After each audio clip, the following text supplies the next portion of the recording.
Hugo Cornet est mytiliculteur au Vivier-sur-Mer. Et si l'été, il passe une bonne partie de son temps à récolter ses moules de bouchot, en hiver, il s'occupe de l'entretien de son matériel, soumis au milieu salin toute l'année. L'occasion d'un petit bilan et ces dernières années, il estime que les rendements sont à la baisse.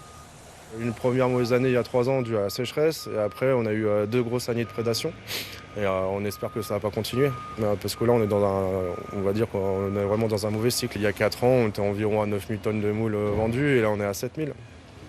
Donc c'est une incidence, donc on a toujours autant de demandes mais par contre on n'arrive pas à satisfaire en fait la demande. Un constat partagé par la quarantaine d'entreprises mytilicoles qui travaillent dans la baie du Mont-Saint-Michel.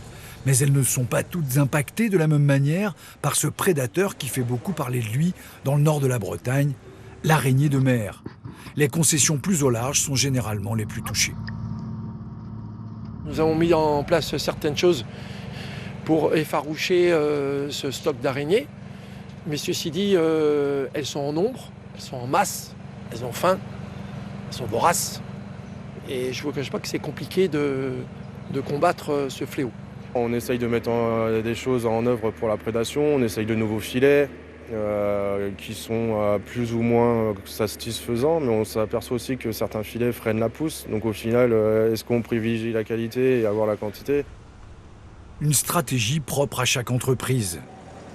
Si vous ajoutez à cela des printemps plus secs qui ne favorisent pas la pousse du phytoplancton et un ensablement conséquent pour une dizaine d'entreprises de la baie, de quoi inquiéter la profession. Une mauvaise année, on sait faire parce qu'on a des productions 100% naturelles, donc on est dimensionné pour ça. 2, ça devient compliqué, mais on y arrive. 3, 4, là on va taper dans la 5e. 5 années de suite plus que moyenne, là c'est vrai qu'on se rend compte que les établissements bancaires commencent à être frileux.